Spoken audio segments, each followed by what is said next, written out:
What's going on, everybody? John out here with you.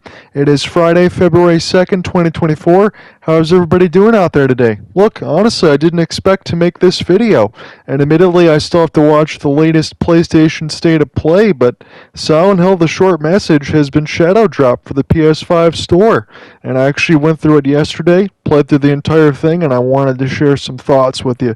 So first, before I get into all of that, I just want to say this. You remember over the last couple of years, and the way that the state of gaming is now, with all sorts of layoffs and things like that, we went through COVID-19, a million different things, and it's not been good in the state of the gaming industry. What I don't understand in this situation is you have people that are completely sandbagging this, and it's a free experience, and it lasts about 2.5 hours, but it's still finding a way to sandbag it. Look, Silent Hill hasn't been in the best light over the last maybe a decade now, when you're thinking about Silent Hill Downpour and stuff like that on the PlayStation 3 and the Xbox 360. Silent Hill The Short Message kind of takes something similar to PT, maybe Layers of Fear, and puts it in that side and puts it in a first-person perspective. Look, Resident Evil 7 wasn't my cup of tea. I mentioned that during the Maiden trailer, although I really liked Village on that side. This is one of those type of games, just like Outlast, just like PT Layers of Fear, where you can't do any sort of attack and you gotta run away.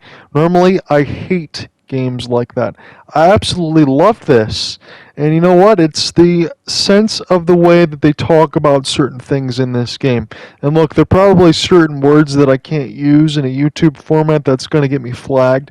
So when you're talking about self-harm, loss of life, depression, very adult themes, very adult situations that teenagers, adults, everyone else go through in their daily life, as difficult as things can be, I think this does take it from this Konami team and whoever's worked on all of this. I know it says it in the credits. I think these guys have done a great job in making you feel as you're playing this game, as you're traversing through these 3 chapters, as I said, about over 2 hours on that side. And I still think they make you feel, and I still think they take the adult themes and they make it feel that way with class, if that's the best way that I can put it. There's no easy transition when you're talking about drugs, depression, loss of life, other things like that, very real things that people deal with on a day-to-day basis. There's no easy transition in all that, but yet I think this game does it beautifully. I see people complaining that it's more of a teenage angst style of thing, and I can understand dialogue and this and that, but I mean, if you didn't feel something when you're playing this, I have to believe that you're a robot, honestly, because it kind of hit me in the heartstrings a little bit, and I had to stop a couple times and be like, wow. It just hit the heartstrings. It made me feel some things as I was playing it, and I could kind of see the transition for maybe what Silent Hill is going to do. Look, this has always been a game, especially in the first 3 trifecta of games on the PlayStation and PlayStation 2, between 1, 2, and 3 in the numbered entries, that really was a psychological type horror. Silent Hill The Short Message kind of stays that same way, but it also plays on some of life's insecurities and what you would feel on a day-to-day basis. Now, in this instance, again, it's not taking place in Silent Hill. I believe it's taking someplace way abroad. There's a lot of German brochures, but someplace way abroad like that. It does mention COVID-19. It does mention a social media society that's very dependent on likes for recognition. It does mention that if you don't have that stuff in an online space, that you feel like your life is going to be a lot more meaningless, because that's what it's all dependent on. And even on Japanese type of cultures, if you don't have your online dependency as far as your following, then your real life really doesn't matter all that much. And I think that's something that maybe not my generation, because I'm 36, but the generation after that on that side really kind of feels, and that hits home. Still hit home for me on a lot of that stuff, the feeling of being an outcast, feeling like you don't belong. Look, as someone that has cerebral palsy, it's a situation where I felt that a lot through certain instances in school, but it got a hell of a lot better once I got to the middle school portion. Middle school's hell for everybody, but high school and college felt pretty good on that side. But you have those feelings of inadequacies, and I think this game does a great job of expressing those feelings and making you face your fears in that way, and I really like it. Like, the gameplay loop is essentially making you face your fears and outrunning a demon on that side in the inhibitions of your friends. So I'm not going to go ahead and spoil everything in the entire story, although you will see a little bit of cutscene on that side. But it goes with the protagonist that is dealing with one of her friends and a loss of life on that side, and kind of figuring out whether she feels that she did it or what she could have done differently, school life recognitions, all those things like that. And it puts it in a tale that I think it's interwoven pretty beautifully on that side. And it's really shown us that maybe on this Konami side that they're going to take Silent Hill and they're going to put it in a new direction. Look, the short message might be more of a teaser trailer that's interactive like PT. As I said, about over 2 hours. I definitely think you should play it. It deals with a lot of other adult themes as well, and it really does pack a punch on that side. But if you have a PS5, just go ahead and pause my video real quick and make sure that you please download it. As far as the scare factor, at least for me in between the first 3 games, I never played Silent Hill 4 The Room, and I know that there was a lot of spin-offs. I did play Downpour a little bit. I'm a Resident Evil Silent Hill fan on that side, but I played a lot of the numbered entries. That the psychological horror is there, but it hits on a lot of different themes that are more true to life, and that's what I appreciate.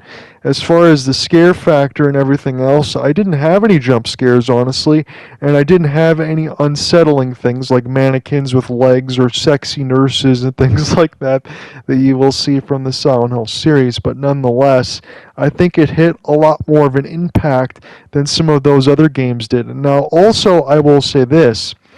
As far as this being been able to be downloaded yesterday and having that be an announcement, which shocked everybody, we did get some of the Silent Hill 2 gameplay from the Bloober Team on that side in Konami, and it looked really good as far as the graphics side. Everything else was there as you'd expect, but the gameplay I think needs a little more seasoning in the oven. Honestly, from playing Short Message that you're seeing right now, even though it's kind of a running away Outlast style where I'm trying to find 5 different pieces of friends' paraphernalia on that side to open a door while being chased by a monster. I think this was more beautifully done and more seasoned on that side, maybe even than Silent Hill 2 was. Again, that kind of reminded me of the gameplay of Resident Evil 4 and Resident Evil 4 Remake, more action-oriented, which I wasn't too sure about that, but the action didn't look all that fluid. In this game, the one thing you can say for sure is this. Look, as much as it is an interactive type of demo where you get through 3 chapters and you pretty much do whatever you can by clicking on things and trying to solve some short puzzles, I liked that, and I liked the loop that everything else that I've seen, but the movement does feel kind of stiff. That would be the only thing that I could say negative about this side of it, but I absolutely really enjoyed my time with Silent Hill, the Short Message, and if this is what they're going to do to kind of revamp this franchise, I'm all for it, because I think you can take the scare tactics of Uno, Dos, and Trace, kind of dumb that down a little bit as far as the cheap jump scares, and kind of take it as something that hits more meaningful, hits more home, and kind of makes you feel as you're playing it. And I think if you take a game that is around 8 to 10 hours or whatever it's going to end up being, let's say they make Short Message into a full game and you get maybe 10 or 12 chapters. Well, if you can make each about an hour and a half, maybe get 8 to 10, 10 to 12 hours on that side with a story that makes you feel, I think that's going to be an absolute home run. That would be a game out of 100 skill that would at least get in the solid 8s, 80 out of 100, 8 out of 10 on that end. Because, yeah, you know, some things in the gameplay loop might be a little bit repetitive, but the story and everything else, the narrative, is what's going to drive. So if you think it's a little bit too much about teen angst and teen story, look, I can understand that and give you that.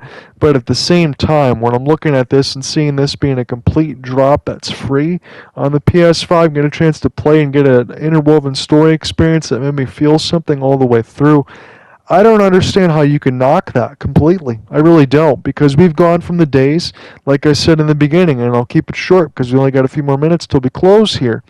We've gone from the days in Konami where you're thinking it's more of a cell phone experience, that they say that gamers don't understand what it truly means to play a console game. They don't appreciate Japanese games. We're going to make the beloved franchises of Konami and Castlevania and Silent Hill and the pachinko machines. And that was something where when you got the hashtag #FKonami on that side alongside their business practices, you can understand. We talked about that at length in some of the videos when I thought about some of the Kojima productions for Death Stranding and where that could have been and what happened with all that situation with the day Kojima. You could take all those pachinko machines and shove it, because at this point, if you get an experience like Silent Hill: The Short Message, maybe this could be a return to form. This was something that I absolutely loved, and I encourage all of you to play it, and I hope that this game will continue to go ahead and kind of breathe some brevity into what Silent Hill, into what some of the other franchises could be. Because when we got PT before it got taken off of the list on the PlayStation Store, that was a reveal for Silent Hill 2. The next one of it with Norman Reedus. That didn't end up being Norman Reedus from The Walking Dead. It ended up being Death Stranding and a completely new project. And now Silent Hill 2 is getting remade, and now we get the short message in the middle of it. So I think this goes to show me, at least at this portion, that the company, the players behind it, everyone that's worked on this kind of understand what the Japanese audience wants, what the American audience wants. And I think that this was beautifully well done on this side. So I really encourage you to play it, and I also really encourage you to heed some of those messages that are also breathed inside the game that I did not show. Because the flat out leaving of the inclusion of the suicide hotline number on that, so that'd be the first time I use that word in this video because I don't know how many times I can say it, but the fact that it was included in there, and the fact that if you throw a message out there and go ahead and say something to make somebody feel better, that, honestly for me, that brightens my whole day. If you notice somebody that's struggling and you notice someone that's dealing with some things, please go talk to them and please go reach out, because you never know what's going through their mind. You never know. Just a simple compliment like that can change their whole day and make it better. And I think that was also a positive message that was relayed in this video. Please go check out Silent Hill: The Short Message. You won't be disappointed. And I will talk to you guys next week when I continue the streams. Peace, everybody. Have a good one.